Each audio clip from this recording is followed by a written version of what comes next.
Okay. Praise the Lord.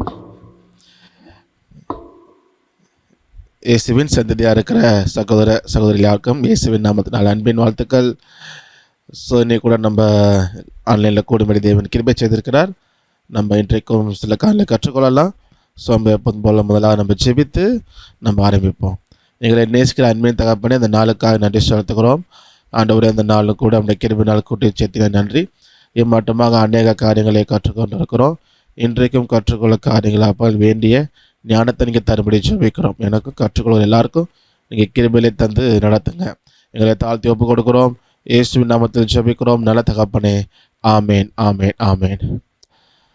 Okay. So அட்டெண்டன்ஸுக்கு உங்கள் role நம்பரும் நேமும் டைப் பண்ணாதவங்க டைப் பண்ணிடுங்க. ஸோ இன்றைக்கி நம்ம வாசிக்க மாட்டோம். ஆனாலும் கொஞ்சம் நோட்டு கையில் வச்சுக்கோங்க. நோட்டு அண்ட் பென் நீங்கள் உங்களோட கீபோர்ட் நோட்டும் பென்னும் கையில் வச்சுக்கோங்க. இதுக்கு நான் சொல்கிறேன். சரி. ஸோ கிளாஸ் போகிறப்ப கையில் வச்சுக்கோங்க. ஒன்று ரெக்கார்ட் ஸ்டார்ட் பண்ணிட்டேன். தேங்க்யூ. ஓகே. ஸோ நம்ம எப்பொழுதும் நம்ம கர்த்தருடைய வார்த்தையை தியானிச்சுட்டு தான் நம்ம கிளாஸுக்கு போவோம். அது நல்லது. ஓகே. ஸோ எப்போதுமே அது எந்த ஒரு கூட்டமாக இருந்தாலும் சரி, எந்த ஒரு நிகழ்வாக இருந்தாலும் சரி, நம்ம ஜெபம் பண்ணிவிட்டு தூங்குறது போல் கர்த்தருடைய வார்த்தையை தியானிப்பது ரொம்ப முக்கியம். ஏன் அப்படின்னா ஆவியானவர் நமக்கு என்ன பேசுகிறாரு, என்ன நமக்கு வெளிப்படுத்துகிறாரு அந்த வார்த்தையில் என்று சொல்லி நம்ம அது கவனம் கொடுத்து வசனத்தை கற்றுக்கொள்ளும் பொழுது நம்ம வசனத்தில் வளரவும் முடியும். ஒன்று, சத்தியத்தை அறிந்து கொள்ள முடியும். ரெண்டாவது, மூணாவது, அப்போ தான் நம்ம வஞ்சிக்கப்படாமல் இருக்கப்பட முடியும். இப்போ நம்ம வஞ்சிக்கப்படக்கூடாது, யாரும் நம்மளை தவறான போதனை சொல்லி ஏமாற்றி விடக்கூடாது அப்படின்னு நமக்கு அந்த பயமோ இல்லை அந்த என்ன சொல்கிறது அந்த ஜாக்கிரதையோ எல்லாருக்குமே இருக்குது. ஆனால் அதில் எப்படி நம்ம சக்ஸஸாக இருக்க முடியும்னா நம்ம வசனத்தை கற்றுக்கொள்ளும் பொழுது தான், வேத சத்தியங்களை கற்றுக்கொள்ளும் பொழுது தான். நம்ம இப்போதும் கூட ஒரு சில நிமிடங்கள் கர்த்தருடைய வார்த்தையை நம்ம தியானிப்போம். தியானிச்சுட்டு இன்றைக்கான பாடத்துக்கு நம்ம கடந்து செல்வோம். நம்ம சிஸ்டர் ஷீலாகராக அவங்க கர்த்தருடைய வார்த்தையை பகிர்ந்து கொள்வாங்க. கர்த்தருடைய நாமம் மகிமைப்படுவதாக. நம்ம கடந்த வாரத்தில் ஒரு 4 வசனங்களை வாசித்தோம். அதில் நம்ம பார்க்கும் பொழுது நம்ம சொன்னோம், நம்முடைய சுயத்தை வெறுக்க வேண்டும், நம்முடைய ஆசை இச்சைகளை சிலுவையில் அறைந்திருக்கிறவர்களாக இருக்க வேண்டும். இனி நாமல்ல, நம்மிலே கிறிஸ்துவே பிழைத்திருக்கிறார் என்கிறதான அளவிற்கு வாழ்கிறவர்களாக காணப்பட வேண்டும். அடுத்ததாக பார்க்கும் பொழுது கலாத்தியர் 6ஆம் அதிகாரம் 14ஆம் வசனத்திலும் வாசித்தோம், இயேசு கிறிஸ்துவின் சிலுவையை குறித்தே அல்லாமல் வேறொன்றையும் குறித்து மேன்மை பாராட்டாதிருப்பேனாக.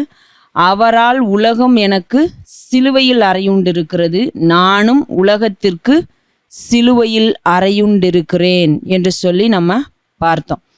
அப்போது இந்த வசனங்களை எல்லாம் வாசிக்கும் பொழுது ஓகே, நம்ம சிலுவையில் அறைந்தவர்களாக, சிலுவையில் அறையப்பட்டவர்களாக காணப்பட வேண்டும், நம்முடைய ஆசை இச்சைகளை எல்லாம் சிலுவையில் அறைந்து விட வேண்டும், சுயத்தை வெறுக்க வேண்டும், இதெல்லாம் சொல்லும் பொழுது ஓகே செஞ்சிருவோம் அப்படின்றது போல காணப்படலாம்.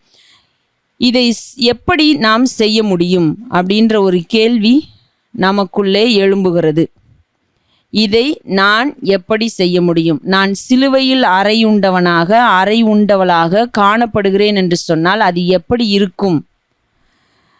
உலகம் எனக்கு சிலுவையில் அறையுண்டிருக்கிறது, என் ஆசை இச்சைகள் சிலுவையில் அறையுண்டிருக்கிறது என்று சொல்லும் பொழுது அது எதை குறிக்கிறது என்று சொல்லி நாம் கேள்வி எழுப்புகிறவர்களாக இருக்க வேண்டும். சுயத்தை வெறுக்கிறோம் என்று சொன்னால் அதை எப்படி செய்கிறோம்?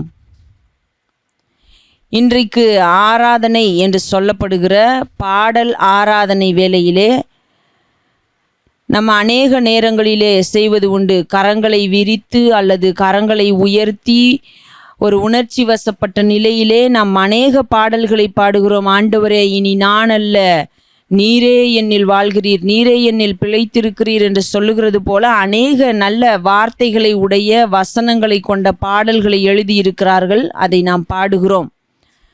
நல்லது. அத்தோடு நாம் சிலுவையில் அறைவதும், சுயத்தை வெறுத்து விட்டால் என்று சொல்லி பாடுவதும், சுயமென்னில் சாம்பலாக வேண்டும் என்று சொல்லி பாடுகிறதும், எல்லாவற்றையும் பாடி அந்த நேரத்திலே ஒரு உருக்கமான ஒரு பரவசமடைந்த நிலையிலே, அந்த நேரத்திலே உண்மையிலேயே அப்படியே நாமும் கூட சிலுவையிலே அறையப்பட்டது போல ஒரு மனப்பான்மையிலே, நம்முடைய உணர்ச்சிகளிலே நாம் சிலுவையில் அறையப்பட்டவர்களாக காணப்படுவது, அல்லது ஆண்டவரே என்னை தருகிறேன், என்னை அர்ப்பணிக்கிறேன், எனது எல்லாமே உமக்காகத்தான், நான் வாழ்ந்தாலும் நான் மரித்தாலும் எது செய்தாலும் உமக்காக தான் என்று சொல்லி பாடுவதோடு எல்லாம் முடிந்து விடுகிறதா என்று சொல்லி யோசிக்க வேண்டும். ஒரு முறை ஒருவர் சொன்ன ஒரு காரியம் ஞாபகத்திற்கு வருகிறது. என்னவென்று சொன்னால், கிறிஸ்தவர்கள் நாங்கள் பொய் சொல்லுவதே கிடையாது, நாங்கள் பொய்யெல்லாம் சொல்லுகிறது இல்லை என்று சொல்லுகிறார். அப்பொழுது உண்மையாகவா என்று சொல்லி ஒரு கேள்வி எழுப்பப்படும் பொழுது, ஆம், ஆனால் நாங்கள் பொய்களை எல்லாம் பாடல்களாகவே பாடிவிடுகிறோம் என்பது போல ஒருவர் ஒரு காரியத்தை சொன்னார். அவர் பாடல் ஆராதனை நடத்த வந்த பொழுது, இன்றைக்கு நாம் பாடுகிற பாடல்கள் நம்முடைய வாழ்க்கையோடு தொடர்புடையதாக இருக்கிறதா, அதை நாம் செய்கிறவர்களாக இருக்கிறோமா என்பதை யோசித்து பாருங்கள் என்று சொல்லிவிட்டு இப்படி ஒரு காரியத்தையும் சொன்னார். அது ஒரு ஜோக்காக அவர் அந்த நேரத்திலே சொல்லியிருந்தாலும் கூட அதை நாம் யோசிக்க வேண்டிய இடத்திலே காணப்படுகிறோம். ஏனென்று சொன்னால், இன்றைக்கு அநேக நேரங்களிலே நாம் பாடும் பொழுது நம்முடைய வாழ்க்கையிலே நாம் செய்யாத, நம்முடைய வாழ்க்கையிலே நாம் கடைபிடிக்காத அநேக காரியங்களை நாம் பாடல்களாக பாடுகிறோம். நீங்க மட்டும் போதும் ஆண்டவரே, நீங்க மட்டும் போதும் ஏசப்பா என்றெல்லாம் சொல்லி பாடுகிறோம். அதெல்லாம் உண்மையா? நாம் சொல்லுகிற, நாம் பாடலாய் பாடுகிற எல்லா காரியங்களும் உண்மையாக இருக்கிறதா என்று சொல்லி யோசிக்க வேண்டும். அது உண்மையாக இல்லாத பட்சத்திலே அதனால் எந்த ஒரு பிரயோஜனமும் இல்லை. உங்கள் வாழ்க்கையிலும் எந்த மாறுதலும் நடக்கப் போகிறது இல்லை, உங்களை சுற்றியுள்ளவர்களுடைய வாழ்க்கையிலும் அது எந்த மாற்றத்தையும் கொண்டு வரப்போகிறதும் இல்லை. அப்படி என்று சொன்னால், நான் சிலுவையில் அறையுண்டிருக்கிறேன், எனக்கு உலகம் சிலுவையில் அறையுண்டிருக்கிறது என்று சொல்லும் பொழுது நான் எதை குறித்து பேசுகிறேன்? என் ஆசை, இச்சை என்று சொல்லி அதையும் கூட தெளிவாக இங்கே அப்போஸ்தலனாகிய பவுல் சொல்லுகிறதை பார்க்கிறோம். உண்மையிலேயே நம்முடைய ஆசை, இச்சைகள் சிலுவையில் அறையுண்டிருக்கிறதா என்பதையும் யோசிக்க வேண்டும். ஏன் இப்பொழுது நடக்கிற கேரல்ஸ் என்று சொல்லி நடத்தப்படுகிற காரியங்களை நாம் பார்த்து கொண்டிருக்கிறோம். இது கிறிஸ்மஸ் மாதம் என்று சொல்லி உலகம் முழுவதிலுமே கொண்டாடப்படுகிறது. இந்த மாதம் தொடங்கின நாட்களிலிருந்து அநேக கிறிஸ்தவர்கள் என்று சொல்லிக் கொள்ளுகிற நாம், தேவனுடைய பிள்ளைகள் என்று சொல்லிக் கொள்ளுகிற நாம், பாடல்களை பாடிக்கொண்டு ஆடி பாடி நாம் சந்தோஷமாக இங்கும் அங்கும் ஓடி மிகவும் பிஸியாக இருக்கிறவர்களாக காணப்படுகிறோம். அப்போ இந்த பிஸியாக இருக்கிறோம். ஆனால் அங்கே நாம் சொல்லும் பொழுது நாம் என்ன சொல்லுகிறோம்? நாங்கள் ஊழியத்திலே பிஸியாக இருக்கிறோம், கேரல்ஸ் போகிறோம் அதனால் நாங்கள் பிஸியாக இருக்கிறோம், கிறிஸ்துவின் பிறப்பை அறிவிக்கிறோம் அதனால் நாங்கள் பிஸியாக இருக்கிறோம் என்று சொல்லி நாம் சொல்லுகிறதெல்லாம் தேவனுக்காக நாங்கள் இதை செய்கிறோம், பிஸியாக இருக்கிறோம் என்று சொல்லுகிறோம்.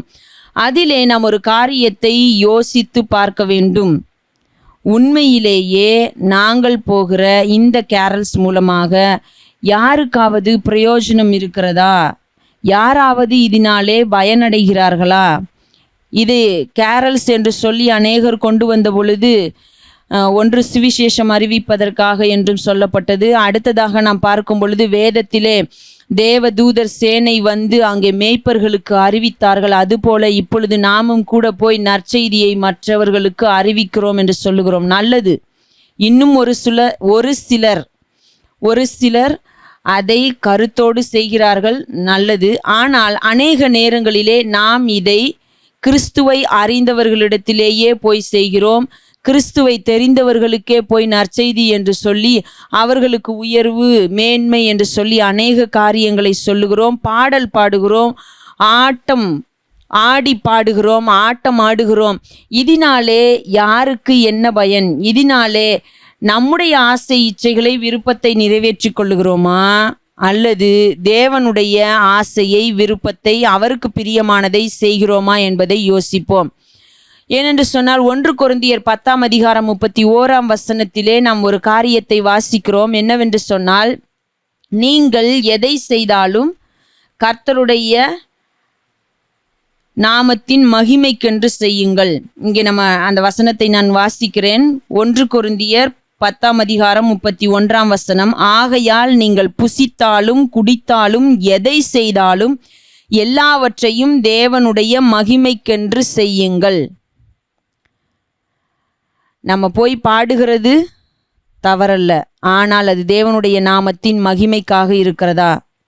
இன்றைக்கு கிறிஸ்துமஸ் தாத்தா என்று சொல்லி வேஷமிட்டு ஆடுகிறோம், அதனாலே தேவனுடைய நாமம் மகிமைப்படுகிறதா? நம்முடைய கிறிஸ்துமஸ் பாடல்கள் என்று சொல்லுகிறதான பாடல்கள் மூலமாக தேவனுடைய நாமம் மகிமைப்படுகிறதா என்பதை யோசித்து செயல்படுகிறவர்களாக இருக்க வேண்டும். அநேக நேரங்களிலே இந்த கேரல்ஸ் என்பது நம்முடைய ஆசை இச்சைகளை நிறைவேற்றுகிற ஒன்றாக மாறி போயிருக்கிறது. இதை நீங்கள் சிந்தித்து பாருங்கள். அதே நேரத்திலே நீங்கள் புசித்தாலும் குடித்தாலும் எதை செய்தாலும் எல்லாவற்றையும் தேவனுடைய நாமத்தின் மகிமைக்காக செய்யுங்கள். பாடல் ஆராதனையாக இருக்கட்டும், தெருவிலே போய் தேவனுடைய நாமத்தின் பெயரை சொல்லி பாடுகிற பாடல்களாக இருக்கட்டும், எதுவாக இருந்தாலும் தேவனுடைய நாமத்தின் மகிமைக்காக செய்யப்படுகிறதா இருக்க வேண்டும். நம்முடைய ஆசை இச்சைகளை நிறைவேற்றுகிறதற்காக இருக்கக்கூடாது. பாடல் பாடும் பொழுது எப்படி நம்முடைய ஆசை இச்சை நிறைவேறும் என்று சொன்னால், நாங்கள் ஆடிதான் பாடுவோம், நாங்கள் ஜாலியாகத்தான் இருப்போம் என்று சொல்லி, ஜாலியாக இருப்பது என்பது தவறல்ல. ஆனால் அது ஒரு கட்டத்தை தாண்டும் பொழுது, அது ஒரு லிமிட்டை எல்லையை தாண்டும் பொழுது அது சரியானதாக இருக்காது. அதை நாம் பார்த்து கொண்டுதான் இருக்கிறோம். ஆகையினாலே மிகுந்த ஜாக்கிரதை உள்ளவர்களாய் காணப்படுவோம். இந்த நாட்களிலே நாம் செய்கிற எந்த ஒரு காரியமாக இருந்தாலும் நாம் யோசித்து செய்கிறவர்களாய் இருப்போம். தேவனுடைய நாமத்தை மகிமைப்படுத்துவோம். தேவன் நம்மோடு கூட இருந்து நம்மை வழி நடத்துவாராக. ஓகே, ஸோ நல்ல ஒரு வார்த்தை நம்ம கேட்டோம், நம்ம மனதில் வைத்துக்கொள்வோம், தொடர்ந்து தியானிப்போம். நம்ம எல்லோரும் ஒரு பாட்டு பாடியிருப்போம், அநேகர் பாடிக்க வாய்ப்பு உண்டு. கிருப கிருப கிருப கிருப கிருப எல்லாம் கிருப கிருப கிருப, நிறைய பேர் பாடியிருப்பாங்க, நீங்கள் கூட பாடியிருக்கலாம். அந்த பாட்டில் ஒரு சரணம் வரும், படிக்கலை உயரலை பட்டதாரி ஆகலை ஆனாலும் வாழ்கிறேனே ஏன் ஏன் ஏன் அப்படின்னு வரும். நானும் ஒரு தடவை பாடியிருக்கேன். சரி, நல்லா டியூனில் இருக்குதுன்னு பாடிட்டு கிருபை, அதை கிருபை மட்டும் ஃபோக்கஸ் பண்ணி பாடியாச்சு. ஒரு தடவை ஊழியக்கார் கேட்கும் பொழுது இந்த பாட்டை சொல்லி கேட்குறாரு. இந்த மாதிரி அவங்க காலேஜில் பசங்க பாடினாங்களாம், பைபிள் காலேஜில். அந்த பசங்க பாடினாலும் பசங்களை கூப்பிட்டு கேட்டாரான், ஏண்டா இங்கே படிச்சுக்கிட்டு என் கையிலேயே பட்டம் வாங்கிட்டு படிக்கலை பட்டம் வாங்கலைன்னு பாட்டு பாடுறீங்க. அது அவரு பாடினார்னா அவரு படிக்கலை, அந்த ஊழியக்கார் காலேஜெலாம் போகல பட்டம் வாங்கலை, அவரு பாடினார், அவருக்கும் ஓகே. உனக்கு அது சம்மந்தமே இல்லையே அந்த லிரிக்ஸு. இப்போ அப்போ தான் நான் யோசிக்கிறேன், அம்மா நம்ம நிறைய என்ன பண்ணிடுறோம் அப்படின்னா, நல்லா இருக்குது அந்த பாடலில் ஏதோ ஒரு வரி பிடிச்சிருக்குது, எல்லா டியூன் பிடிச்சிருக்குது, ஏதோ ஒன்று பிடிச்சின்றதுக்காக நம்ம என்ன பண்ணிடுறோம், பாடிடுறோம். ஆனால் அந்த வார்த்தைகள் நம்ம வாழ்க்கையில் பொருந்தலை அப்படிங்கிறது பெருசாக எடுத்துறதில்லை. ஆனால் அது சீரியஸாக எடுத்துக்க வேண்டிய விஷயந்தான். ஏன்னா நம்ம ஒரு வார்த்தையும் சொல்லும்போது ஆண்டவர் கவனிக்கிறார், ஹீஸ் லிசனிங். ஸோ அப்படிங்கிறப்போ நம்ம பாடினாலும் சரி, ஜெபம் பண்ணாலும் சரி, துதிச்சாலும் சரி, நம்ம ஒரு வார்த்தைகளும் நம்ம வாழ்க்கையில் இருக்குதா, உண்மையாக சொல்கிறோமா அப்படின்றது நம்ம ஜாக்கிரதையாக இருப்போம். ஓகே, ஸோ நம்ம இன்றைக்கு கூட நம்ம பாடத்துக்குள்ளே போகலாம். கிளாஸ் அஜெண்டா பார்த்துருப்பீங்க. ரிலேட்டிவ் மைனர் அப்படின்னு சொல்லுவோம். அப்படின்னா என்ன, அதுக்கு முன்னாடி மைனர் ஸ்கேல் பார்த்துருப்போம். நம்ம மைனர் பார்த்துட்டோம். அந்த மைனரில் 3 வகையான மைனர் இருக்குது. ஓகே, ஸோ மைனர் ஸ்கேல் பார்த்துருப்போம். மைனரில் 3 டைப்ஸ் இருக்குது. சரியா, 3 டைப்ஸ் என்னென்ன அப்படின்னா, நேச்சுரல் மைனர், ஹார்மோனிக் மைனர், இன்னொன்று மெலடிக் மைனர். நேச்சுரல் மைனர் நம்ம அதான் வாசிச்சிருப்போம். இப்போ மைனர் ஸ்கேல் அப்படின்னு பார்த்தோம் இல்லையா, அது நேச்சுரல் மைனர் ஸ்கேல் தான். இன்னொரு மைனர் இருக்குது, ஹார்மோனிக் மைனர். ஹார்மோனிக் மைனர் இது நோட்ஸ் எப்படி வரும்னா, அந்த நம்ம நேச்சுரல் மைனருக்கு அந்த நோட்ஸ் அப்படியே வரும். இப்போ அதில் பார்த்தீங்கன்னா தெரியும், natural minor C D, E flat, F, G, A flat B flat C. இதில் அந்த கடைசியில் 7th நோட்டு, சாரி 2 3 ஆமாம் 7th நோட்டில் இருக்குல்ல அந்த பி ஃப்ளாட், அந்த பி ஃப்ளாட்டுக்கு போல் ஒரு ஹாஃப் ஸ்டெப் ஏற்றிக்கணும். ஏற்றினா என்ன ஆகும்? பி வரும். அப்போ இந்த ஹார்மோனிக் மைனரில் சாங் கம்போஸ் பண்ணுறது பார்த்தீங்கன்னா அந்த சாங்கில் பி ஃப்ளாட் வராது, பி தான் வரும். இதுதான் ஹார்மோனிக் மைனர். இன்னொன்று இருக்குது மெலடிக் மைனர். மெலடிக் மைனர்னால் என்ன அப்படின்னா, ஆக்சுவலாக மெலடிக் மைனர் என்ன ஆகும் அப்படின்னா, போகும் பொழுது C D E flat F G A B C, A flat B flat இல்லை ஏபிசி அந்த மாதிரி போயிட்டு ரிட்டர்னில் வரும்பொழுது கீழே அப்படி மேலேருந்து கீழே மைனஸில், அதாவது ஃப்ளாட் மாதிரி நோட் வரும்பொழுது C B flat A flat, நம்ம நேச்சுரல் மைனர் போல் என்ன ஆயிரும்? வந்துடும். ஸோ இந்த மெலடிக் மைனர் அப்படிங்கிறது மேலே, அதாவது ரைட் சைடில் அந்த நோட்ஸ் போகும் பொழுது ஏ ஃப்ளாட் பி ஃப்ளாட்டுக்கு பதிலாக ஏபி அப்படின்னு அந்த நோட்ஸ் வரும். மைனஸில் வரும்பொழுது அங்கிட்டிருந்து லெஃப்டில் வாசிக்கும் பொழுது அந்த டியூன் கம்போஸ் பண்ணும்பொழுது என்ன ஆகுன்னா ஏபி வராமல் ஏ ஃப்ளாட் பி ஃப்ளாட், அதாவது நார்மலாக நேச்சுரல் மைனராக போயிடும். போகும்பொழுது மெலடிக் மைனராக இந்த ஏபி நோட்ஸ் வரும். ரிட்டர்ன் வரும்பொழுது நேச்சுரல் மைனர் பேட்டர்ன் அப்படியே ஃபாலோ ஆகும். நம்ம சாங்ஸ் பார்க்கும்போது பார்ப்போம். ஓகே, ஸோ அப்போ 3 விதமான மைனர். ஒன்று நேச்சுரல் மைனர், நம்ம அதான் பார்த்துருப்போம். ஹார்மோனிக் மைனர், அந்த 7th நோட் மட்டும் ஒரு ஹாஃப் ஸ்டெப் இன்க்ரீஸ் பண்ணிக்கணும். 3வது மெலடிக் மைனர். மெலடிக் மைனர்னால் போகும்பொழுது ஏதாவது ஏ ஃப்ளாட் பி ஃப்ளாட் இல்லாமல் C D E flat F G A B C அப்படி போயிட்டு ரிட்டர்ன் வரும்பொழுது நேச்சுரல் மைனர் போலயே C B flat A flat G F E flat அந்த மாதிரி வரும். சரியா? ஸோ ஒரு 3 பாட்டில் பார்க்கலாம். இப்போ இந்த நேச்சுரல் மைனர் நம்ம நிறையா மைனர் பாட்டு வந்து நேச்சுரலில் தான் இருக்குது. இப்போ ஃபார் எக்ஸாம்பிள் பனி போல பெய்யும் பரிசுத்தரே இருக்கு இல்லையா? ஓகே, ஒரு நிமிஷம் நான் உங்களுக்கு பியானோ ஷேர் பண்ணுறேன். ஓகே, நான் ப்ளே பண்ணுறேன். சவுண்டு ஒருவேளை கம்மியாக இருந்தால் சொல்லுங்கள், நான் கொஞ்சம் வைக்கிறேன்.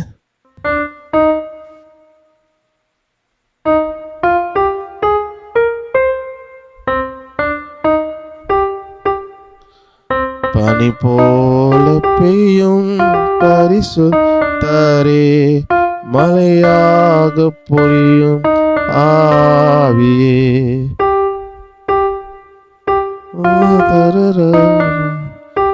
ஆவியே ஆவியே. ஸோ இது நேச்சுரல் மைனர் தான், ஜி ஏ ஃப்ளாட் அதில் தான் வருது. ஸோ இந்த மாதிரி நிறைய பாட்டு இருக்குது நேச்சுரல் மைனரில். வேறு பாட்டு கூட ஏதாவது ஒன்று பாருமா? நீ சொன்னால் போதும் செய்வேன், சொன்னால் போதும் செய்வேன், காட்டும் வழியில் நடப்பேன், பாதம் ஒன்றை பிரிப்பேன், இயேசுவே ஆராதனை இயேசுக்கே,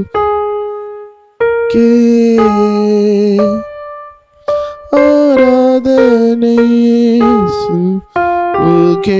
ஸோ பார்த்தீங்கன்னா C B flat A flat G F E flat இது நேச்சுரல் மைனரில் இந்த மாதிரி வரும். இது வந்து நேச்சுரல் மைனர் ஸ்கேல். அப்படி நிறையா பாட்டு இருக்குது. ஹார்மோனிக் மைனர்னால் என்ன ஆகும்? இப்போ சி இருக்கா, C D E flat F G A flat, B ஃப்ளாட்டுக்கு பதிலாக பி வந்துடும், பி சி. ஜஸ்ட் இது பி ஃப்ளாட்டுக்கு பதிலாக பி வரும். ஓகேவா? பாட்டு பார்த்தீங்கன்னா ஜெபம் கேட்டீரையா பாட்டெல்லாம் கேட்டிருப்பீங்க. ஜெபம் கேட்டீரையா, ஜெயம் தந்தீரையா, தள்ளாடு விடவில்லையே. ஸோ பி ஃப்ளாட் இல்லை, பி வந்துடும். ஸோ இந்த மாதிரி இருக்கா இந்த பாட்டு. இன்னொரு பாட்டு பார்க்கலான்னா சத்திய வேதம் பாட்டு இருக்கும், சாரா நவரேஜ் பாட்டு. பக்தரின் யாரோ வராங்களா? கதவை திறந்து விட்டு வந்துடும். அட்மிட். ஓகே, ஸோ சத்திய வேதம் பக்தரின் கீதம் சுத்தர்கள் போகும் தம காட்டும் எத்தனை துன்பம், எத்தனை துன்பம். ஸோ பி வரும் பாருங்க. ஸோ அப்போ இந்த ஹார்மோனிக் மைனரில் பி ஃப்ளாட் மேலே பி வரும், ஒன்று இருக்குது. அதே போல் வந்து மூணாவதாக ஒன்று சொல்கிறது வந்து மெலடிக் மைனர். மெலடிக் மைனர் வந்து போகும்பொழுது அந்த ஏ ஃப்ளாட் பி ஃப்ளாட்டுக்கு பதிலாக ஏ பி அந்த நோட் வரும். ரிட்டர்ன் வரும் பொழுது நார்மலாக நேச்சுரல் மைனர் ஃபாலோ ஆகும். பாட்டு வந்து நம்ம எண்ணில் அடங்கா ஸ்தோத்திரம் இருக்குல்ல, எண்ணில் அடங்கா ஸ்தோத்திரம்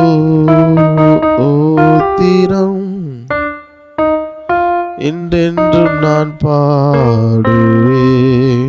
இல்லை ஸ்டாண்ட்ஸால் வரும்பொழுது மிகும் நாள் முதிந்தோர்களும் பாலகத்தம்மா நாளும் நல்லா மாதிரி ஏ ஃப்ளாட் இல்லாமல் ஏ போயிட்டு பாலகத்தம் வாயினாலும் பாடி உம்மை போற்றுவாரே. அப்போ அந்த நோட் வந்து ரைட்டில் போகும் பொழுது அது என்ன ஆகும், ஏ பி இதாகிக்கும். அங்கிட்ட இருந்து நோட் வருது, இப்போ சியிலேருந்து வரும்பொழுது என்ன ஆகும்னா B flat A flat natural minor ஆயிரும். ஸோ இது போல் பாட்டு இருக்குது. ஆனால் இந்த ஹார்மோனிக் மைனரில் இந்த மெலடிக் மைனரில் ரொம்ப பாட்டு இல்லை, ஒரு சில பாட்டு தான். ஹார்மோனிக் மைனர்லேயும் ஒரு சில பாட்டு தான். பட் யூஸ்வலாக எல்லா மைனருமே மேக்ஸிமம் நமக்கு வந்து இதில் தான் இருக்கும், நேச்சுரல் மைனரில் தான் இருக்கும். சரியா? ஸோ அப்போ இதுதான் மறுபடியும் சொல்கிறேன். நேச்சுரல் மைனர் அப்படின்னா C D E flat F G A flat B flat C. For example சொன்னால் போதும் செய்வேன்.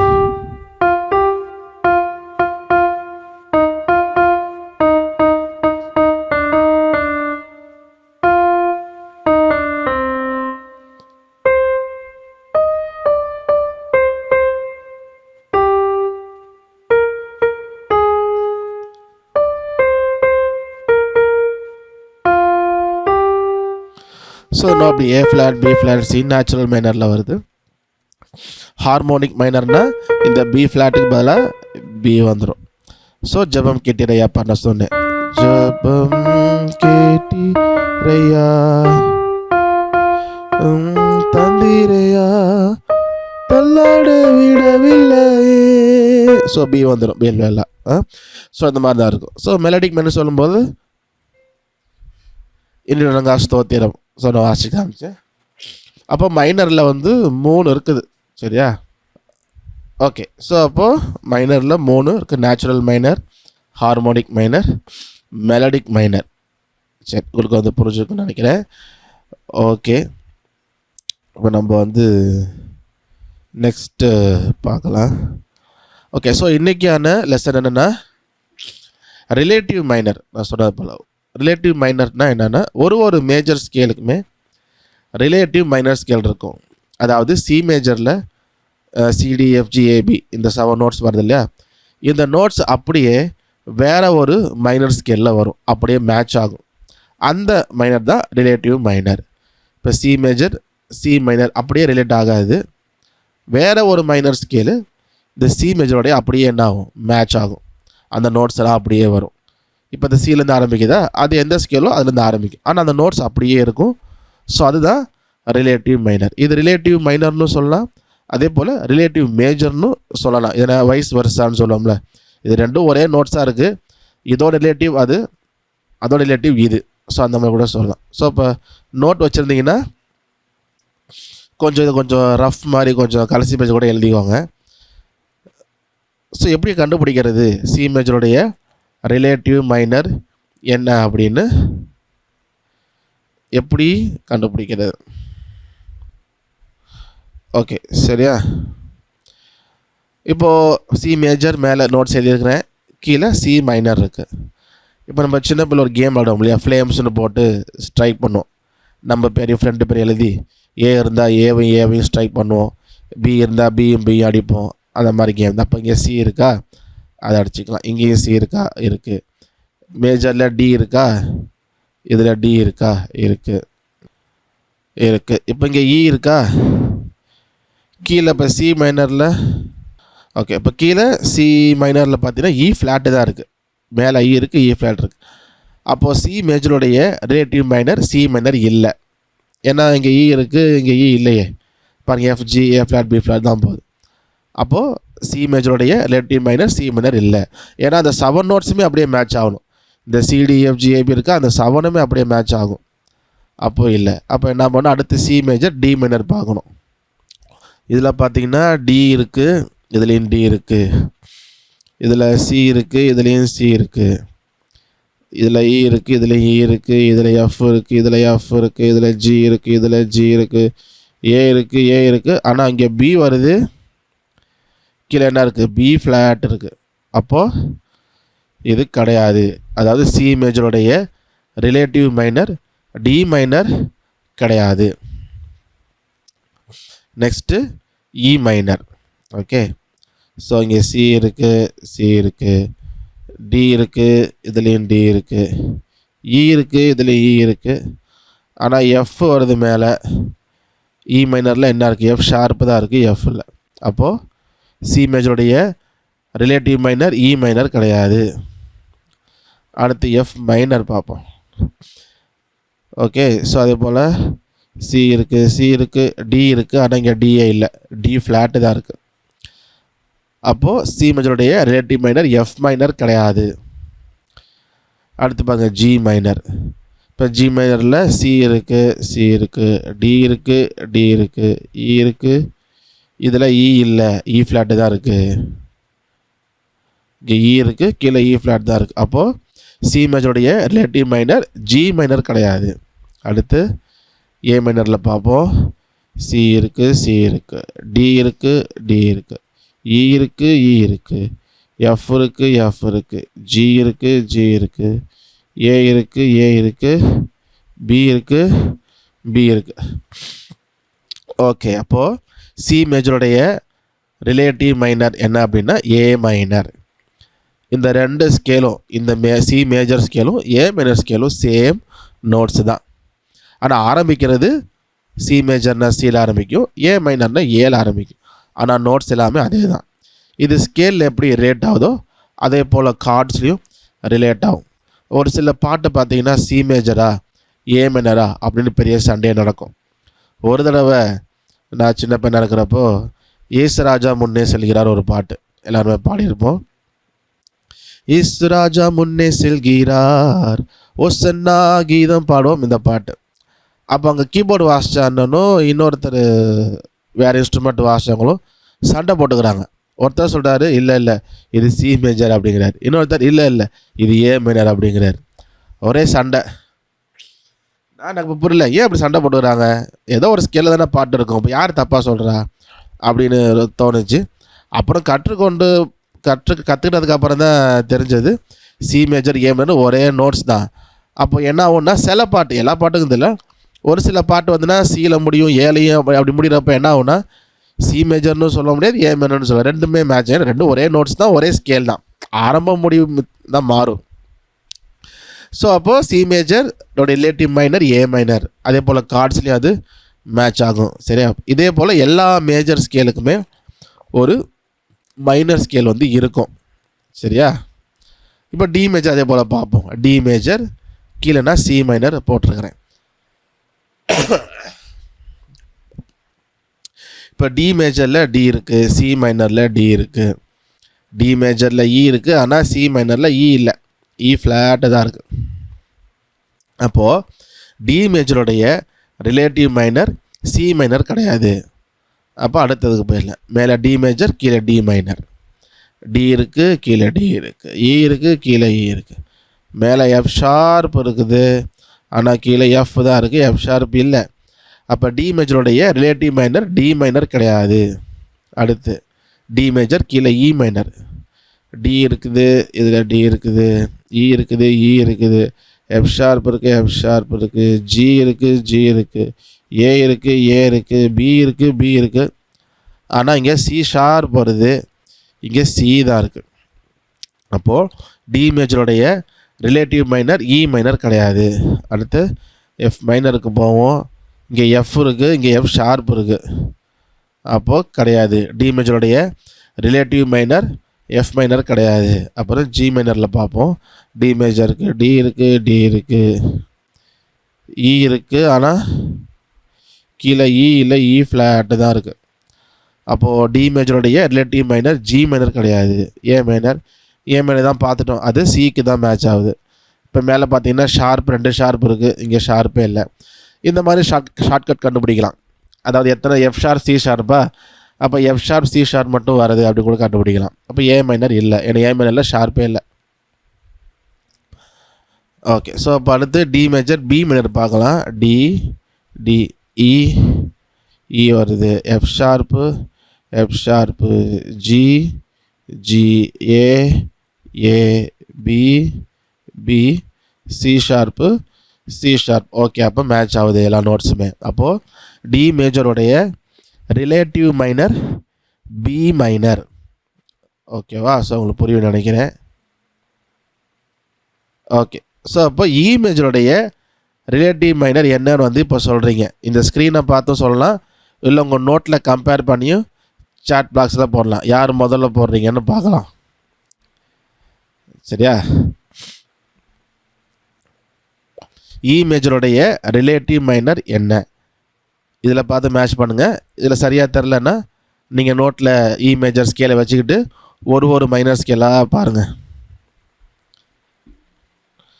ஆண்டர்சன் ஸ்டீஃபன் தானே சி ஷார்ப் மைனர்னு சொல்கிறாரு. கரெக்டானு பாருங்கள், செக் பண்ணுங்கள். நீங்களும் ஏற்கனவே தெரியுமா உங்களுக்கு? ஒரு 2 மினிட்ஸ் டைம் தரேன், பார்த்துட்டு டெக்ஸ்ட் பண்ணுங்கள் சாட் பாக்ஸில். ஓகே, ஒரு 3 பேர் போட்டிருக்கிறாங்க, இன்னும் 2 பேர் கூட வெயிட் பண்ணுவோம். ஸோ பொறுமையாக பாருங்கள். இ மேஜர் ஸ்கேலை வச்சுக்கிட்டு ஒரு மைனர் ஸ்கேலாக பார்த்துட்டு இன்னும் கூட ஷார்ட்டாக அப்படி கண்டுபிடிக்கலன்னா 4 ஷார்ப் வருது. F sharp, G sharp, C sharp, D sharp. இந்த 4 ஷார்ப் வர மைனர் ஸ்கேல் அப்படி கூட நம்ம என்ன பண்ணலாம், ஈஸியாக செக் பண்ணலாம். ஓகே, ஸோ எல்லாருமே சி ஷார்ப் மைனர் சொல்லியிருக்கிறீங்க. Correct, C sharp minor right. ரொம்ப ஈஸி தான், ரொம்ப கஷ்டம்லாம் இல்லை. ரிலேட்டிவ் மைனர் ரொம்ப ஈஸி தான் என்னை பொறுத்த வரைக்கும். என்னென்னா நோட்ஸ் எல்லாம் அப்படியே வரணும், அவ்வளோதானே.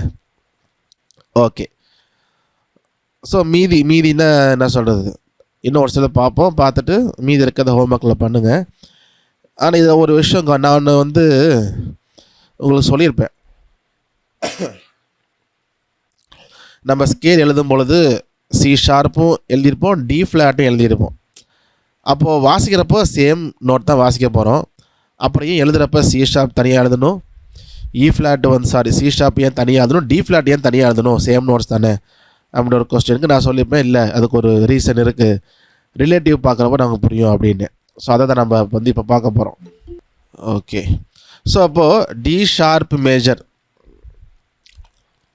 இந்த ஸ்க்ரீனை பாருங்கள். இப்போ இந்த டி ஷார்ப் மேஜர் ஸ்கேல் இருக்குது. இந்த டி ஷார்ப் மேஜருக்கு ரிலேட்டிவ் மைனர் கண்டுபிடிக்கணும். பாருங்கள் எது மேட்ச் ஆகுதுன்னு பாருங்களேன். எல்லா மைனரும் போட்டிருக்கிறேன்.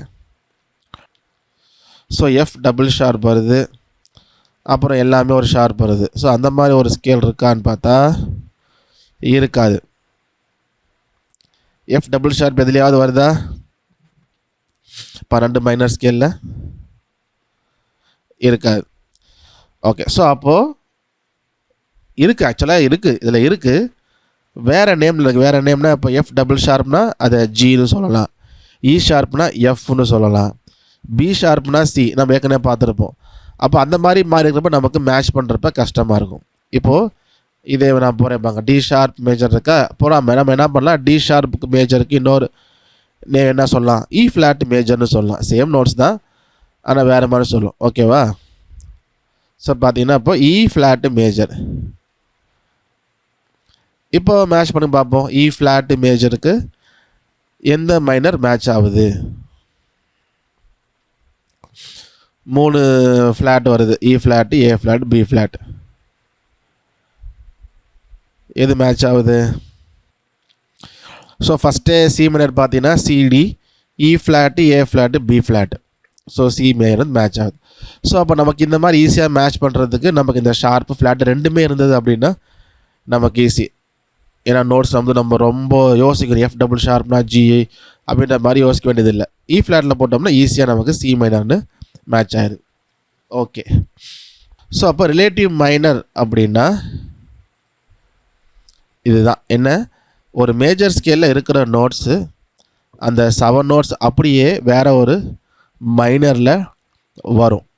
ஓகே, ஸோ அது போல் சி மேஜர் பார்த்தோம், டி மேஜர் பார்த்தோம், இ மேஜர்னு பார்த்துருக்குறோம், அதே போல் இ ஃப்ளாட் பார்த்துருக்குறோம். ஒரு 4 பார்த்துருக்குறோமா, மீதி எத்தனை 8 இருக்குது, மொத்தம் 12ல் 8 இருக்குது. ஸோ மீதிக்கு நீங்கள் என்ன பண்ணுங்கள், அதை வந்து ஹோம்ஒர்க்காக எழுதி எனக்கு அனுப்பணும்.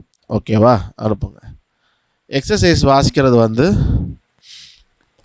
ஸோ எக்ஸசைஸ் வாசிக்கும்பொழுது எப்படி வாசிக்கணும் அப்படின்னா சி மேஜரையும் ஏ மைனரையும் சேர்த்து வாசிக்கணும். ஓகே, உங்களுக்கு ஸ்க்ரீனில் வந்துருக்குன்னு நினைக்கிறேன்.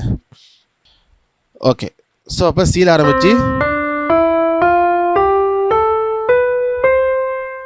அப்புறம் ஏல ஆரம்பிக்கணும். A B C D E F G A, திரும்ப ஏலேருந்து வரணும். A G F E D C B A வரைக்கும் வந்துட்டு திரும்ப சியிலேருந்து C B A G F E D C, சியில் ஆரம்பிக்கணும். C D E F G A B C, ஏல ஆரம்பித்து A B C D E F G A, திரும்ப ஏல ஆரம்பித்து ரிட்டர்ன் வரும்போது A G F E D C B A, சியில் ஆரம்பித்து C B A G F E D C. Finger number அதே தான், 1 2 3 1 2 3 4 5. ஓகேவா, ஸோ ஒரு சில ஸ்கேலுக்கு வாசிக்க முடியல அப்படின்னா, ஆனால் ஸ்டார்டிங் தம் ஃபிங்கரில் தான் ஆரம்பிக்கணும். நடுவில் சில ஸ்கேல் கஷ்டமாக இருக்குது அப்படின்னா ஃபிங்கர் சேஞ்ச் பண்ணிக்கலாம். இந்த ஃபிங்கரிங் வந்து இந்த ஃபிங்கரிங் தான் வாசிக்கணும்னு கட்டாயம் கிடையாது, ஒரு எக்ஸசைஸ் தானே, அதனால் நடுவில் ஃபிங்கரை சேஞ்ச் பண்ணால் பண்ணிக்கலாம், ஒரு தப்பு இல்லை. சரியா, ஓகே. ஸோ அப்போது ரிலேட்டிவ் மைனர்னால் இது போல் தான் பண்ணணும். மீதி இது 8 ஸ்கேல் 8மே ஹோம்ஒர்க்கில் பண்ணி எனக்கு வந்து எல்லா ஸ்கேலையும் மேட்ச் பண்ணி அடிக்கிறது, இந்த ரஃப் ஒர்க்கெல்லாம் அனுப்ப வேண்டாம். இப்போ சி மேஜர் பக்கத்தில் ஹைஃபன் மாதிரி போட்டு ஏ மைனர், டி மேஜர் ஒரு ஹைஃபன் போட்டு பி மைனர், இந்த மாதிரி எனக்கு அனுப்பலாம் போதும் மீதி 8க்கும். சரியா, ஃபுல்லாக எழுதி அடித்து அப்படிலாம் பண்ண வேண்டாம். அது உங்களுக்கு ஹோம்ஒர்க் மாதிரி ரஃப் ஒர்க் போடுறதுக்கு அதை யூஸ் பண்ணுங்கள், ஈஸியாக இருக்கிறதுக்காக பண்ணேன். அதே போல் மைனர் 3 மைனர் இருக்குது, மறந்துடக்கூடாது. Natural minor, harmonic minor, melodic minor. சில பாட்டாக நம்ம மைனரில் இல்லைனா பி ஃப்ளட் இல்லாமல் பி வருதே நம்ம இது பண்ணக்கூடாது, அது ஹார்மோனிக் மைனர். அதே போல் மெலடிக் மைனர் இருக்குது. ஸோ மெலடிக் மைனரில் அதிகமாக பாட்டு இல்லை, ஆனால் ஹார்மோனிக் மைனரில் ஒரு சில ஃபாதர் பாட்டு, ஒரு சில சாங்ஸ் இருக்குது, கொஞ்சம் இருக்குது, ஆனால் நிறையா சாங்ஸும் நேச்சுரல் மைனர் தான். ஸோ அதையும் மைண்டில் வச்சுக்குவாங்க. சாங்ஸ் போகும்பொழுது உங்களுக்கு தெரியும் அந்த நேச்சுரல் மைனர், அது போல் விஷயங்கள்லாம். சப்போஸ் நீங்களே ஏதாவது வாட்ச் நோட்ஸ் எடுத்தாலுமே அந்த நோட்ஸை பார்த்தாலே உங்களுக்கு தெரியும், பி ஃப்ளட் இல்லாமல் பி வருதுன்னா ஹார்மோனிக் மைனர், அது வந்து மைண்டில் வச்சுக்கோங்க. அது கம்போஸ் பண்ணுறதை பொறுத்து, எப்படி கம்போஸ் பண்ணுறாலும் அதை பொறுத்து தான். ஓகே, ஸோ இன்றைக்கி லெசனில் இந்த 3 மைனர், அதே போல் ரிலேட்டிவ் மைனர், இதில் டவுட்ஸ் இருந்தால் நீங்கள் வந்து கேட்கலாம். You can ask your doubts now. இந்த ரிலேட்டிவ் மைனரோட யூஸ் என்ன இருக்குது? நம்ம ஜஸ்ட் அண்டர்ஸ்டாண்ட் பண்ணி வச்சுக்கிறது தான், சாங்ஸ் அப்ளை பண்ணுறதுக்கு ஏதாவது யூஸ் ஆகும்? சாங்ஸ் அப்ளை பண்ண கண்டிப்பாக யூஸ் ஆகும். இப்போ கார்டு வாசிக்கிறோம் இல்லையா, இப்போ கார்டு வாசிக்கும் பொழுது relative minor card relative minor scale மாதிரியே கார்டுலேயும் மேட்ச் ஆகும். அப்போ கார்டு வாசிக்கும் போது, இப்போ கார்டு வாசிக்கிறோம், இப்போ சி மேஜர் வாசிக்கிறோம் அப்படின்னா 2 பாருக்கு அப்படியே சி மேஜரே வருது, அப்படியே வருது அப்படின்னா நம்ம எங்கே பண்ணாலும் ஏ மைனர் வாசிக்கலாம். ஏன்னா அதோடைய ரிலேட்டிவ் மைனர் தானே, சேம் இங்கே சிஇஜின்னு இருக்கும், இங்கே ஏசிஇன்னு இருக்கும். ஸோ அப்போ சி மேஜர் ஸ்கேலில் வரனால அது போல் இதே போல் எல்லா கார்ட்ஸுக்குமே ரிலேட்டிவ் கார்ட்ஸ் வந்து கார்டு வாசிக்கும் பொழுது ஆல்டர்னேட்டிவாக நம்ம மாற்றி மாற்றி வாசிக்கிறதுக்கு ஒரு சேஞ்ச் கொடுக்க மாதிரி இருக்கும். ஸோ அது ஒன்று இருக்கும். அதே போல் மைனர் ஸ்கேல் வாசிக்கும் பொழுது அது ரிலேட்டிவ் மேஜர் கொடுக்கும்பொழுது நல்லாயிருக்கும். ஸோ இது வந்து வைஸ் வர்சா மாதிரி சாங்ஸில் வந்து ரெண்டுமே யூஸ் பண்ணுவோம். ஸோ அதனால் தெரிஞ்சுக்கிறது நல்லது தான். அதே நேரத்தில் சாங்கில் வந்து நமக்கு டக்குன்னு ஒரு வேரியேஷன் நிறையா நான் யூஸ் பண்ணேன். டி மேஜர் வாசிக்கும்போது சில நேரத்தில் பி மைனர் யூஸ் பண்ணுவோம். அப்படி கொடுக்குறப்ப நல்லாயிருக்கும். என்ன சொல்ற, டி மேஜரே அங்கங்கே கொடுத்துட்டே இல்லாமல் எங்கேயாவது ஒரு இடத்துல பி மைனர் போயிட்டு வரும்போது டிஃப்ரெண்ட்டு கார்ட்ஸ் மாதிரி இருக்கும். இதெல்லாம் ஒரு இம்ப்ரூவைசேஷன் சொல்லுவோம். ஸோ அதனால் நம்ம சாங் வாசிக்கிறப்ப யூஸ்ஃபுல்லாக இருக்கும் கண்டிப்பாக. வேறு யாருக்காவது டவுட்ஸ்? எக்ஸசைஸ் வீடியோவும் இருக்குது, யூடியூப்பில் இருக்குது. பிரதர் வந்து நம்ம குரூப் லீடர் பிரதர் யூஜின் வந்து அனுப்புவாங்க. அதுலேயும் தெளிவாக தான் இருக்கும். டவுட் இருந்தால் கேளுங்க, எப்படி வாசிக்கணும் அப்படின்றதெல்லாம் இருக்கும் அதில். அதே போல் எக்ஸசைஸ் வீடியோ வந்து உங்களுக்கு ஈஸியாக புரியுதா, இல்லை இந்த மாதிரி இருந்தால் கொஞ்சம் ஈஸியாக இருக்கும் அப்படின்ட்டு சொன்னீங்க அப்படின்னா நீங்கள் உங்களுக்கு கூட சொல்லுங்கள். நம்ம நெக்ஸ்ட்டு பண்ணும்பொழுது அது பண்ணலாம். உங்களுக்கு மாத்திரம் இல்லை, மற்றவங்களுக்கும் அது யூஸ்ஃபுல்லாக இருக்கும். இந்த மாதிரி இருந்தால் நல்லாயிருக்கும் அப்படிங்கிறது போல். ஓகே ஓகே ஸோ கொஸ்டின் யாருக்கும் இல்லைன்னு நினைக்கிறேன். ஓகே ஸோ இன்றைக்கி வந்து தேதி வந்து 19. ஓகே ஸோ நெக்ஸ்ட் வீக் வந்து வாசிக்கலாம், ஒன்றும் பிரச்சனை இல்லை. இப்போ சி மேஜர் வாசிக்கிறப்ப சேம் நோட்ஸ் தானே, அப்படி ஏ மேஜர் வாசிச்சாலும் அதே நோட்ஸ் தான். இப்போ அதே போல் சி மேஜரில் கார்டு பேட்டர்ன் இருக்கா, இந்த கார்டு பேட்டர்ன் ஏ மைனர் கார்டு பேட்டர்ன் பார்த்தீங்கன்னா அப்படியே மேட்ச் ஆகும். அதனால் ஆனால் எதை வச்சு டிஃப்ரென்ஷியேட் பண்ணுவோம் அப்படின்னா, இப்போ சி மேஜராக ஏ மேஜராக நான் இப்போ ரெண்டுமே சொல்லலாம்னா எப்படி மென்ஷன் பண்ணுவோம் அப்படின்னா, அந்த பாட்டில் ரூட் நோட் எங்கே முடியுது அப்படின்றத வச்சு இது சி மேஜர் இல்லை ஏ மேஜர்னு சொல்லுவோம். ஏன்னா இந்த சி மேஜருடைய ரூட் நோட் வந்து சி, ஏ மேஜருடைய ரூட் நோட்டு ஏ. ஓகேவா? ஸோ அப்போ சில பாட்டு வந்து பல்லவியெல்லாம் முடிஞ்சு பல்லவி முடியும் பொழுது அடிக்கடி பல்லவி முடிகிறப்ப சரணம் முடிகிறப்ப ரூட் நோட்டில் தான் முடியும். அது பல்லவி சரணம் எல்லா இடத்துலையும் சீலையே முடியுது அப்படின்னா அது சி மேஜர். இல்லை அது பல்லவி சரணம் எல்லாத்துலையும் ஏல முடியுது அப்படின்னா அது ஏ மைனர். ஸோ அந்த ரூட் நோட் வந்து தான் டாமினேட் பண்ணும். ஒரு சில பாட்டில் தான் என்ன ஆகுனா பல்லவி சீலை முடியும், சரணம் ஏல முடியும், இந்த மாதிரி குழப்பம். அப்படின்றப்ப சீலையும் முடியுது ஏலையும் முடியுதுங்கிறப்ப என்ன ஆகுனா சண்டை வரும். அதை நான் சொன்னேன்ல, இயேசு ராஜா முன்னே செல்கிறார், அது பார்த்தீங்கன்னா ஏல நிற்கும், அங்கே சீலை நிற்கும். வேகம் சென்றுடுவோம் சி, அந்த மாதிரி ஏசி ரெண்டுமே வரும். அதனால் என்ன பண்ண முடியாதுன்னா இது ஏ மேஜரா சி மேஜரான்னு சொல்லிட்டு ரொம்ப சண்டை நடக்கும். ஒன்றும் தப்பு இல்லை, நம்ம வந்து ஏ மேனாலும் அதே கார்ட்ஸ் தான், சி மேனாலும் அதே கார்ட்ஸ் தான், நோட்ஸ் அதே தான். ஸோ அதுதான் ரூட் நோட்டை வச்சு தான் டிஃப்ரென்ஷியேட் பண்ணுவோம். நம்ம சாங் போகிறப்ப பார்ப்போம் ரூட் நோட்னா என்ன, எப்படி ஒரு பாட்டுக்கு நோட்ஸ் எடுக்கிறது. அந்த லெசன் போகிறப்ப வந்து உங்களுக்கு புரியும் சி மேஜர் ஏ மேஜருங்கிறது. ஓகே, வேற என்னமோ சொல்லுவாங்க. அடுத்த வாரம் கிறிஸ்மஸ் வந்துடுது, 25 கிறிஸ்மஸா.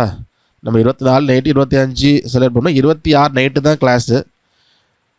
பட் எப்படி கிளாஸ் வைக்கலாமா இல்லை லீவ் விட்டுறலாமா நீங்கள் சொல்லுங்கள். அப்படியே எனக்கு வந்து பிரச்சனை இல்லை, I can take class. Voice கிளியராக இல்லையே, டைப் பண்ண முடியுமா? டைப் பண்ண ஏதோ என்னன்னு தெரியல, எனக்கு சரியாக கேட்கலையா எனக்கு. ஓகே, ஸோ அது நல்லது தான், கிளாஸ் நம்ம ஸ்கிப் பண்ண போகிறது நல்லது தான் ரெகுலராக இருக்கிறனால. ஓகே, கிளாஸ் வச்சிடலாம். சப்போஸ் உங்களால் வர முடியல அப்படின்னா இன்ஃபார்ம் பண்ணிடுங்க. கிளாஸ் வந்து ரெக்கார்ட் பண்ணுவோம், ரெக்கார்ட் பண்ணிட்டு போடுவோம், அதை நீங்கள் பார்த்து அசைன்மெண்ட் பண்ணலாம்.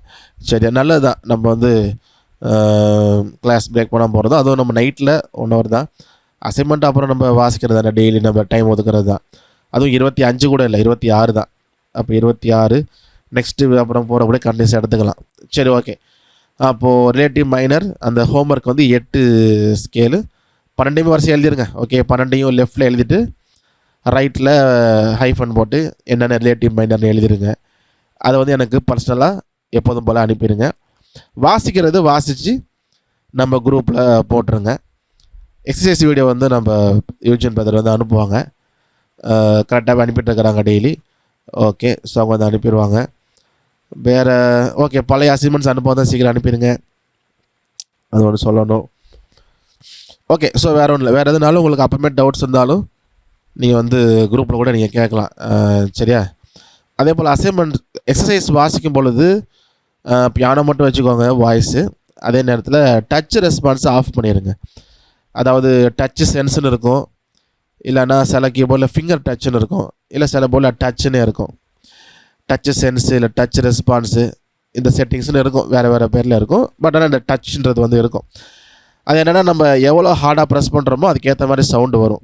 ஸோ பிகினராக இருக்கும் பொழுது ரொம்ப ஃப்ளெக்சிபிளாக, அதனால் அது சவுண்டு குறையும் ஏறும். நம்ம எவ்வளோ அழுத்துகிறோமோ அதை பொறுத்து. மோஸ்ட்லி எக்ஸசைஸ் வாசிக்கிறப்ப நீங்கள் டச்சை ஆஃப் பண்ணிடுங்க, அந்த ரெஸ்பான்ஸ். ஓகே, டச் சென்ஸை ஆஃப் பண்ணிடுங்க. பியானோ மட்டும் வச்சுக்கோங்க. வால்யூம் ஒரு 80% வச்சுக்கோங்க. ரொம்ப ஃபுல்லாக வச்சிட வேண்டாம் கீபோர்டில். ஒரு 80% வச்சுட்டு கொஞ்சம் ஆடியபிளாக இருக்க மாதிரி. சரிங்களா? ஸோ அந்த மாதிரி வச்சு வாசித்து அனுப்புங்க. ஓகே, ஸோ இது வரைக்கும் உங்களுக்கு புரிஞ்சிருக்குன்னு நினைக்கிறேன். புரியலன்னா குரூப்பில் கேளுங்க.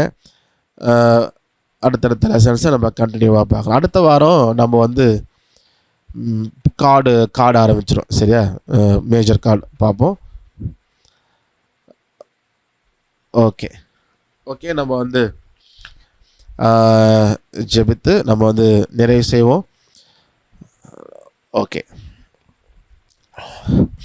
எங்களை நேசிக்கிற அன்பின் தகப்பனே, அந்த நாளுக்காக நன்றி செலுத்துகிறோம். அந்த நாளு கூட கிருபை நாளை கூட்டி சேர்த்திங்க, நன்றி. ஒரு சில காலையை கற்றுக்கொண்டோம். அதுவரை நாங்கள் அந்த கீபோர்டை முறையாக கற்றுக்கொள்கிறோம். இந்த பாடங்கள் நடந்த எல்லா நாட்களும் முழுவதும் எங்களோடு கூட இருந்தீங்க. தொடர்ந்து எங்களோடு கூட இருங்க. இந்த முடிக்கும் வரைக்கும் இந்த ஆரம்பத்தை எல்லாருமே முடிக்க கிருபை செய்யுங்க. எல்லோரும் அநேக வேலைகள்லையும் ஆண்டவரே அலுவலையும் பிஸியாக இருக்கிற நேரத்தில் தகப்பனே இதற்கு நேரம் ஒதுக்கி கற்றுக்கொள்ள ஆர்வத்தை தந்தீங்க, நன்றி செலுத்துகிறோம். அதே நேரத்தில் அதை கற்றுக்கொண்டு முடிக்க உமக்காக ஏதாவது செய்ய, நான் எதை செய்தாலும் உங்களுடைய நாம மகிமைக்கென்று செய்ய நீங்கள் கிருபை செய்யுங்க. எங்களை தாழ்த்தி ஒப்பு கொடுக்குறோம். ஆண்டவரே, நீங்கள் எங்களுக்காக அந்த பூமியில் பிறந்தீங்க. நாங்கள் அந்த நற்செய்தியை எங்களால் முடிந்த வரைக்கும் அதை சொல்லுகிறோம். இந்த மாதத்தில் விசேஷமாக அந்த டிசம்பர் மாதத்தில் அதிகமாக நாங்கள் அதை நினைவு கூறுறோம், அதிகமாக அதை செய்கிறோம். அதே நேரத்தில் அந்த செய்தி சரியாக போய் சேர ஏதோ ஒரு என்டர்டெயின்மெண்ட்டாக அது போயிடாமல், அது ஆண்டவர் மக்கள், அந்த உண்மை அறியாத மக்கள் எவ்வளோ உண்டு, அவங்க அதை அறிந்து கொள்ளும்படியாக நாங்கள் அதை எங்களுடைய இன்டென்ஷன் அது உண்மை ஜன அறிந்து கொள்ளணும், அதுவாக இருக்கணும். இந்த நாங்கள் செய்கிற எல்லாவற்றிலும் கூட இருங்க, நடத்துங்க. இந்த நாள் கலந்து கொண்ட கிளாஸ் ஒரு நம்முடைய கிருபை தாங்கி நடத்தட்டும், காத்துக்கொள்ள வழி நடத்துங்க. இயேசுவின் நாமத்தில் ஜெபிக்கிறோம் நல்ல தகப்பனே, ஆமேன். என் ஆத்மாவே கர்த்தரை ஸ்தோத்திரி, என் முழு உள்ளமையோட பரிசுத்த நாமத்தை ஸ்தோத்திரி. என் ஆத்மாவே கர்த்தரை ஸ்தோத்திரி, அவர் செய்த சகல உபகாரங்களையும் மறவாதே. ஆமேன், ஆமேன், ஆமேன். ஓகே, கர்த்தர் சித்தமானால் நம்ம அடுத்த வியாழக்கிழமை நம்ம சந்திப்போம். Okay, praise the Lord, by.